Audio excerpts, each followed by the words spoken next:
The lecture for October and November of 2020 was Identification and Intentionality, short for the full title, which is Identification of the Spiritual Self to Overcome Negative Intentionality. So I shorten it to Identification and Intentionality to hint at those as tools. And this is what I mean by that. The suggestion within the lecture is that we learn to identify versus identify with, which is another lecture in entirety, but this picks up on the same theme. To identify instead of naming ourselves as negative, we identify negative aspects within us. And by that identification, we can identify the spiritual self versus any fluff that's attached to it in order to overcome negative intentionality. So again, you need to understand intentionality and identification, then you put them together. The concept's very big. The more I got into the lecture, the more significant I felt it was. Also, whenever we talk about negativity or negative intentionality, it brings up a lot of stuff for people. It's like going through your dirty laundry. You can get overwhelmed sometimes. And so I decided to create a 2-part double month study guide for this lecture so that we could go at this very gently and slowly, allowing for digging up some negative intentionality, and allowing some time to resolve those so that we didn't try to do too much at once and people wouldn't get so overwhelmed. So why would that happen? At this point, I start with the premise of Pathwork. I remind people constantly of the premise.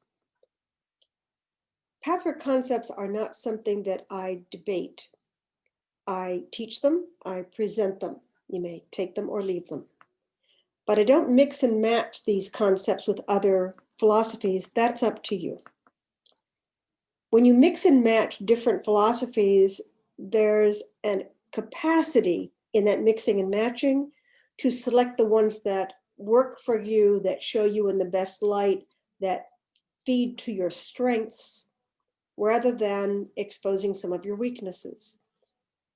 So that in a selection process, it's easy to pick and choose to put yourself in the best light, to create the least amount of work. So when I work with Pathwork, I only work with Pathwork concepts. So I present them to you, use them as you please, pick and choose as you please, but I need to look at them as a totality. And in the totality, what Pathwork teaches is that the very act of becoming a human being, of incarnating as a human being, is an act of positive intentionality. And that act of positive intentionality can serve as a ground zero, as a baseline to work with any negativity that we find in our lives.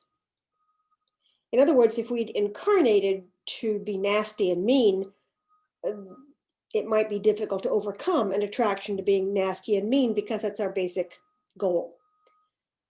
But according to Pathwork, our basic goal in incarnating is to find and overcome and transform our own negative intentionality and any invitation to participate in the negative intentionality of others. So in this way, it's as if you can relax back down to your positive intentionality. The dilemma is that may have gotten a bit murky. Going through childhood, going through the trauma of developing as an adult means that we integrate attitudes from other people, we integrate family dynamics, we integrate defenses. It's a long road before we get to the point where we are looking at spiritual cleansing.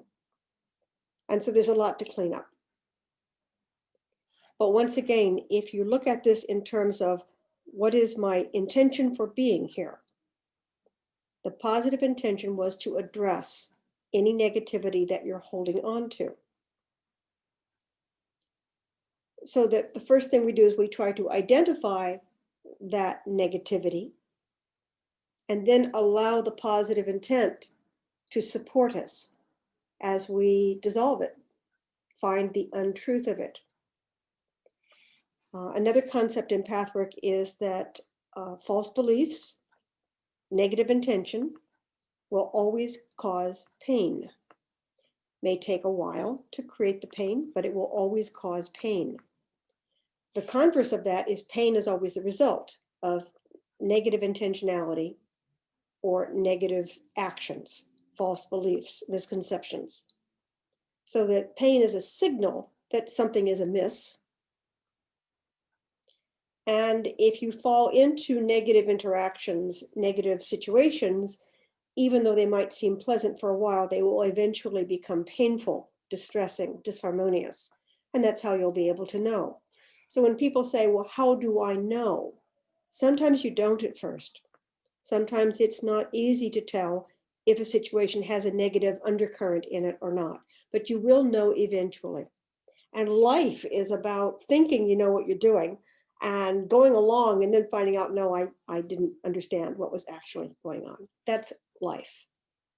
Instead of being embarrassed or humiliated or ashamed of that, the invitation that I find in Pathwork is to say, wow, I learned something. I didn't realize what would happen if I followed this train of thought or this attitude. And now I know. Once you know, you can feel the positive intention in that was I understand the difference. You couldn't understand the difference if there wasn't a positive intent in you to notice the negative intent. Once I see the negativity, then I will retract from it. I will contract from it. I will walk in another direction. It may take some time. I may have to extricate myself from what I have joined, what I have created, but it can be done. If I created it, I can uncreate it to some degree. Or sometimes, and this is what people find very difficult, sometimes the spiritual lesson is to stew a little bit in the consequences of what you did. And spiritually, that's a very powerful lesson because it really brings home, don't do that. Now, people say, but I didn't know when I did it. And again, Pathwork asks, did you really not know? Or did you not bother to look for the signs? So it asks us to be more responsible than the outer world may. The outer world may say, you're a victim, you didn't understand, you didn't see it coming. Spiritually, we ask more seriously, did you truly not see it coming? Or did you manage to shift your vision so you didn't see that, and now you see it, and now you want it taken away? But spiritually, you're being asked to fully take responsibility by sitting in the consequences for a while of your negativity, of your negative intention. So this is why it's hard to do this particular kind of work and why I thought it would be better to expand it. I'm going to list off the 8 subjects that I divided the lecture into. The first was to distinguish identification versus identifying with. So if I say I have a bad habit, that's a habit that I can change. But if I say I'm a bad person because I have this bad habit, then I'm identifying with the habit. I'm allowing my judgment of the habit to permeate who I am as a human being, as a spiritual being. So it is important to differentiate between identification versus identifying with. Then I sidetracked into an aspect of Pathwork called stages of commitment in week 2. And I did that because cause and effect is a critical element in learning about negative intentionality. That taking responsibility for the effects means we have to take responsibility for having generated the cause. And in the stages of commitment in Pathwork, it's a bit of formality about asking what is your level of commitment to this work. The guide suggests, for instance, are you willing to allow for the possibility before you fully understand what it might be about. In other words, are you willing to explore? People see that as, are you willing to commit? Are you willing to believe? Will you say yes to everything? But you have to go back to what the words say. It doesn't say that. It says, are you willing to allow for the possibility? And the importance of that, and why I thought the languaging in the stages of commitment, which is references AD6, I thought the language in that was really important to get. Are you willing to allow? Are you willing to see? And so you can see that that would impact your willingness to identify a negative action, and even to identify that you're over exaggerating, you're dramatizing it by identifying with it. You're making it all bad versus a bad habit. Your willingness to see what you're doing is a key element in this kind of exploration. The third was a section that I found in another lecture on differentiating intuition from instinct. Now, this is a spiritual explanation, but it also has to do with real world. An instinct is more hardwired, it's more animalistic, it's more survival oriented. You have an instinct for safety, an instinct for how to find food or how to find safety and shelter. Intuition, the way the guide explains it, is a knowing. It's a moment of knowing. And it was interesting that he said, if you have an intuition, it's conscious, because intuition can't be unconscious. Intuition must be conscious. You may have the intuition that something is wrong, but not the instructions on what to do about it. Part of this work is honoring the intuition and allowing that the instructions on what to do about it may take a long time coming. You may have to write them. You may have to research them. You may have to find them. You may have to try several ways of doing something before you find something that works. Doesn't mean your intuition wasn't right. But when you bring it into the real world, it involves many, many steps. And those steps are time-consuming, painstaking, require effort on your part. So the important thing here was to differentiate. I have an instinct to guarantee my survival, but I have an intuition on where to look, on that something is not right. You don't want to overwhelm the instinct. You don't want to dismantle the instinct for survival, but you might wish to tame it a little bit. You might wish to not attack as easily or defend as easily. You might want to bring more knowing and understanding to your instincts so they were finer honed, more appropriate for the level of development that you're at, rather than kid instincts or immature instincts. The fourth week, we looked at the spiral of development. It's discussed in many places in the lectures. And basically what it says is this, that you don't do things once. You do them many, many times, but you're never in the same place that you were before. In other words, if you have a sense of deja vu, it's easy to say, oh, it's the same thing again. However, as a spiritual being, you're in constant motion, constant growth and development. So you are not the same observer that sees what may be the same event. And it is our perception of the event and our interaction with it that matters, not the event itself. So if I sprain my ankle when I'm 18 and I sprain my ankle when I'm 40, those are the same event, but they may have different meanings for me. They may have different ramifications for me. I may need to look at them differently, especially if I've sprained my ankle every year in the interim. At 40, I may say enough is enough and I need to walk more carefully or wear lower heels than I've been wearing. At 18, you might brush it off as an important, same event, but we deal with it differently. Take that to spiritual learning and see that in the spiral, we've come across the same situation over and over again, but we are more mature, we are more aware, we are more developed. You cannot help but be more. than you were. No one stays the same. That's not life. Life moves. And that the spiral of development begins with awareness. This leads me back to, I can be boring sometimes. I repeat the same lectures over and over. But Pathwork Lecture 127 is the 4 stages of spiritual evolution. It actually starts with a lack of awareness, but you can't work there. So stage 2 is awareness. And awareness is the largest stage, and it's the most painful stage because it doesn't include, and it stands before, or it happens before, the understanding and the knowing that can make it more comforting, if I can use that term.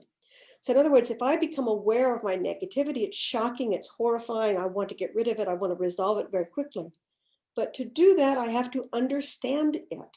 I have to understand where it came from. I have to understand what it means, how it's supported, how I didn't see it before and now see it. How did I erase it from my vision before? And yet today I see it. So that awareness is the beginning of conscious work, and it's going to require levels and levels of understanding until I know. The example that I constantly use is driving a car, riding a bike, even walking across the floor. At some point, you manage to do this, accomplish this task. When you are a small child and you learn to walk, very few of us remember the struggle it took to learn to walk. It's monumental. It's a majestic achievement of engineering to be able to get all these muscles coordinated in the balance and to not fall on our face constantly. It's a miracle. Even in robotics, they find it very difficult to build a robot that looks like a human being with such small feet that can walk across a room. They need a bigger platform because it takes so much control to do something that is, for many of us, simple once we've learned it, as walking across a room. Riding a bicycle is another. Very often we can remember the pre-bicycle, post-bicycle moment. And the moment where you get it, you just understand what you have to do to stay balanced on a bicycle. When I learned to drive a car for reasons unknown, I was overwhelmed with the multitasking of driving a car. It took me longer than normal to learn to drive a car, and I horrified my instructors, my relatives as well as my instructors, because it just seemed like I was wild. I was going everywhere, all over the road. I just couldn't see the cause and effect fast enough to correct it. And then when I corrected, I overcorrected. And anyway, I rather terrified my driving instructors. But once you get it, you relax about it. You know how to keep a car in your lane. You know how close to pass to other cars. You know how to manage all the controls so that you're confident about going fast because you know how you can slow down or turn or pull to the side of the road. I know this seems pedantic, but this is spiritual work. This is the work of becoming a human being. If you want to move fast in life, you need to be confident that you can apply the brakes, pull over to the side, turn, adapt to a given situation.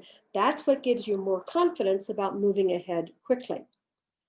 So that awareness phase of learning all these controls, learning who you are, what you do well, what you don't do well, is an awareness phase. You go through an understanding of how all things operate in conjunction with each other.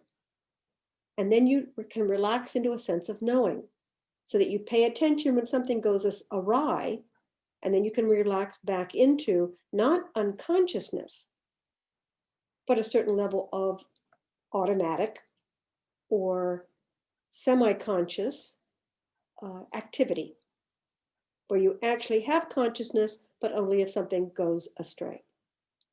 So that was the first month. Then in the second month, we looked at, in week 5, identification and how that develops the observer self.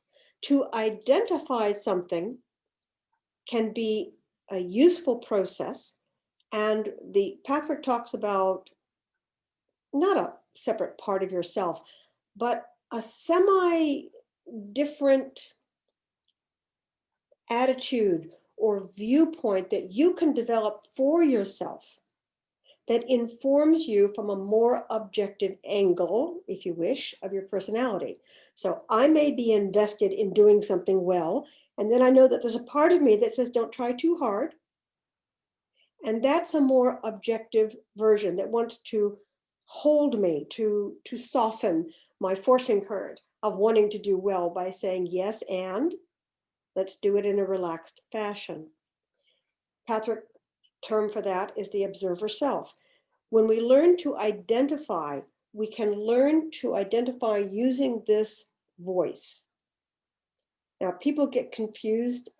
Pathwork uses a lot of terminology, and they get confused by, well, what's the observer self and what's the child self and what's this and what that?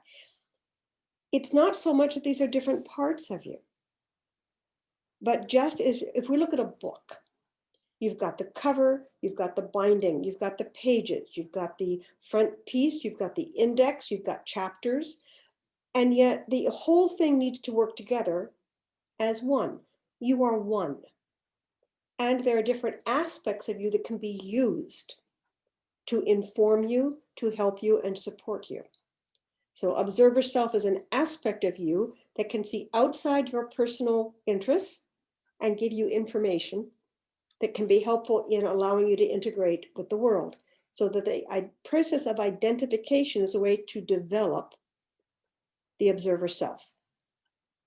Week 6 was can't and won't, and how we can over-identify with the ego.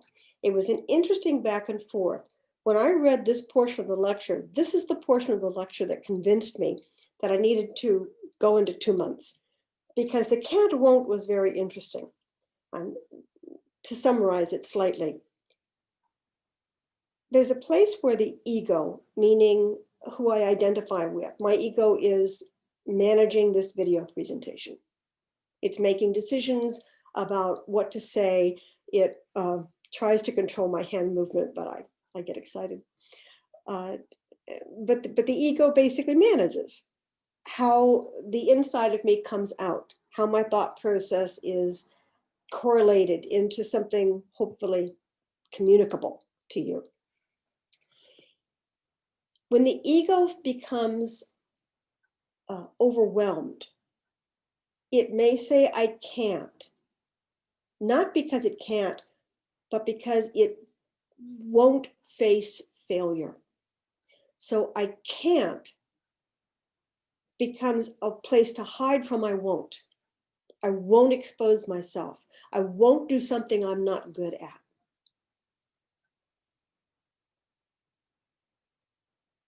I was trying to figure out what word to use. In opposition, the other side of this is that the ego will say, I won't. When what it's secretly afraid of is, I can't. But I don't want to admit I can't. I don't want to admit my weakness and my ineffectiveness. So I'll take responsibility. I'll say I won't, to hide the I can't. So it's an interesting dance back and forth to hear I won't when it means I can't. I'm not there yet. And I can't hiding and I won't. So I'm going to pretend I can't so that I won't expose my unwillingness to do so in the first place. It's a fascinating back and forth process. Week 7 was to, I want to say, define negative and positive intentionality. Because if you're talking about identifying intentionality, there are 2 primary aspects of intentionality, a positive and a negative. And then in week 8, the spiral of development is an ongoing process. It doesn't end. Secretly, people, I hear it when they speak about an issue, they're looking for when will I be done? There is no being done. I'm not done. I am still dealing with issues I dealt with when I was a kid, young adult, middle-aged, etc. I may be dealing with them differently, but they're still there. In other words, let me put it this way. As an incarnation, I agreed to handle a certain variety of stuff. And the plate that I'm going to handle in this lifetime, my plate full of stuff to handle, is going to be enough for a given lifetime. So naturally, I might be mulling over the leftovers on this plate. I might have gone through the main portion of it. But the leftovers are just as important as the main portion, because that's the finessing of it. That's where I learn the little subtle ways where I go negative, the subtlety of how I become mean-spirited or angry. These, when I'm addressing the main part of my life incarnation, I may not notice the subtleties because I'm busy with the major portion of it. So it's nice to linger over what you had on your plate and really understand it to the best of your capacity. What I'm trying to say in as silly a way as possible is that your life was created for your incarnatory task. So it will occupy your incarnation, your lifetime. It doesn't have to negatively impact your entire incarnation, but there will be enough on the plate to fill your lifetime. And so as the spiral of development is an ongoing process, it is a lovely thing to work on the leftover details of what doesn't work well, where your negativity bleeds through, where you find that you accidentally, so-called, accidentally allow an I can't when there's an I won't, and I won't when there's an I can't, without it becoming a major life event or a crisis. So my invitation here was to see if you can accept that there will be a spiral of development, that there will be an ongoing process, and to simply identify where you are in the process, rather than attempting to find an end point. There was a delightful little drawing. First, there was a spiral, and then there was another delightful drawing by Dottie Titus, who did a great worksheet on this topic. And that was, perhaps some of you have had a drawer full of springs. And I've done some spare parts work, so I've seen a drawer full of springs, and they're all interconnected with each other, and you can't figure out where one ends, and you're untangling, trying to untangle. And this is what life feels like sometimes. Just a whole bunch of springs intertangling with each other. And so the spiral of development does not necessarily hinge on one particular aspect. Sometimes there are many things going on at once. And so the capacity to gently and lovingly untangle what we can, what's in front of us, what's up for us at the moment, is an example of positive intent that will wear down negative intentionality. Our willingness to show up, our willingness to see, our willingness to differentiate, and our willingness to put effort into undoing, softening, relaxing, not participating in negativity will bear fruit over time. And so a question is, will you give it the time that it needs? The Pathwork promise is that there will be the time that you need available to you. So this is a summary of Pathwork Lecture 195, Identification and Intentionality. Hope that that encourages you to read the lecture, look at the study guide, contemplate one or so of these concepts, and play with them. See what works for you. Thanks for listening. Take care.